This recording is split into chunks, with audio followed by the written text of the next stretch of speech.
Hello everyone! Good afternoon mga master. Yan. Welcome back to the channel. It's Alaya Fishing TV. Ayun, today's video po is hindi po tayo mag-fishing. We're not going for fishing. But I'm so excited kasi we are going to buy new kayak. Yes, new kayak again. Kasi the last kayak that I have is it's already been sold. Binenta na po natin. Kaya try natin pumili ng panibago para makapag-fishing ulit tayo. So, hindi makontento sa isa. Kasi kung mapapansin nyo po, sa mga videos ko, halos marami na po kung iba't iba na yung naging fishing kayak. I just want to try different kayaks, and yeah, yan lang po siguro para masakyan natin yung iba't ibang klaseng kayak. Kaya today we're going to buy a similar one, same brand. And note po, yung pong mga ginagastos ko po sa pag-fishing is hindi po sponsored ng sino man except my wife. Ayun, so similar po siya doon sa bibilin ko, kaya lang mas mahaba. Mas mahaba po yung bibilin ko ngayon. Split kayak din siya. And as you can see po, medyo wala na rin po tayong space sa gitna. So, kaya ang binibili ko po ngayon ay split kayak. So we're going to the warehouse dun po sa may-ari. Then we're going to unbox it and review it. Papakita ko po sa inyo yung mga features niya. And I'm hoping na stable din siya katulad nung nauna. Yung last na kayak ko na ginagamit is it's like 9 feet. 9 feet to 9.5 feet po yung haba niya. And stable, lalo na pag nilagay ng stabilizer. But this one is a little bit more longer, parang around 12 feet yata siya. Mas maganda. So balikan ko kayo mga master. Drive muna tayo papunta doon, then update ko kayo. God bless po sa lahat.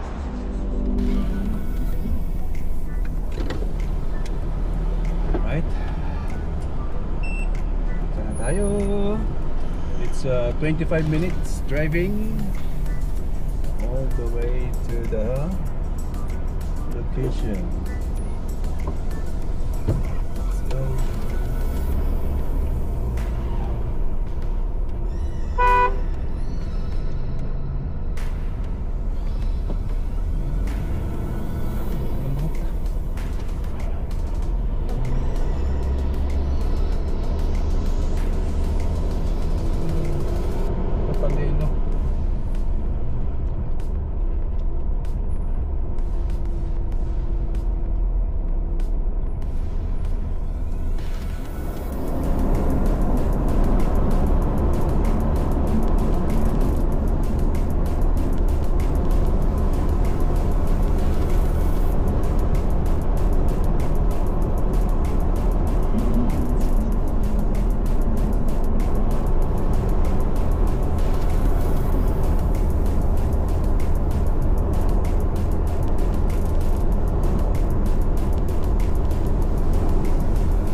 okay, finally we arrived sa warehouse niya. And alam ko papasok tayo doon sa loob. Hintayin lang natin siya. Villa. Wow, naman. Burj Khalifa. Where is he?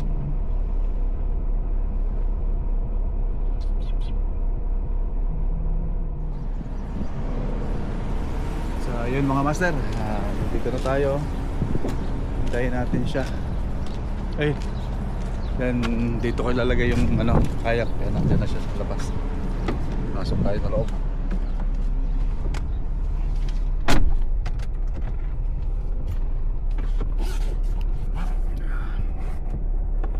Pasok tayo sa loob. Pasok.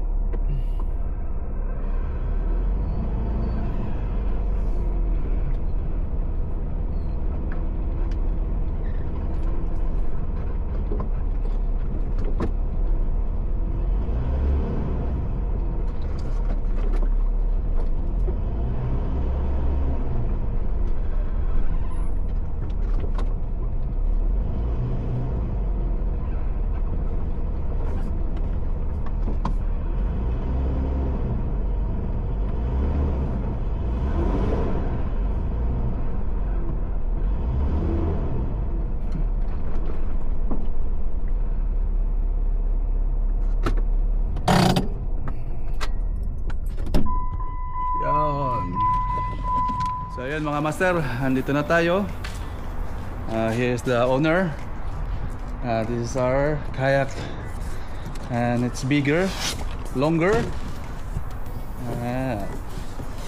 This is nice. Wow. Yeah. So you can see there's a square hatch here, so it's really a big difference from the other one, the previous one. Going to show it, yeah. So this is going to, dito natin i-carry yung ating kayak. So yeah. And again, this kayak doesn't have a paddle, so kailangan natin ibili ng paddle.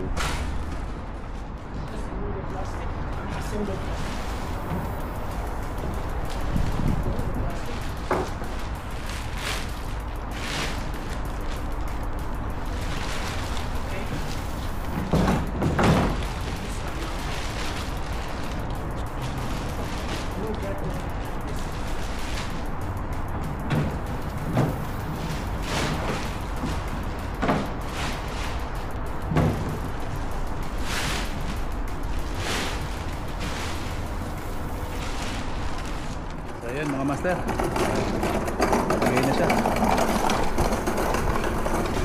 Brand new. Today is June 13, 2025. Ayan, meron na siyang lagayan ng transducer. Here's the plate. Good. Mga master, nandito na tayo sa ating parking, ating kayak. So ating titingnan yung kanyang mga features. And one thing for sure is mas mahaba siya kaysa dun sa una.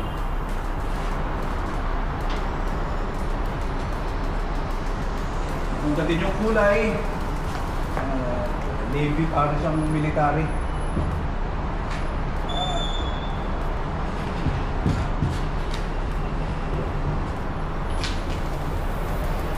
Military brown.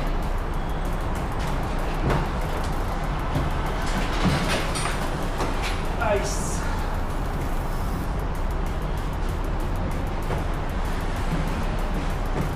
Yeah.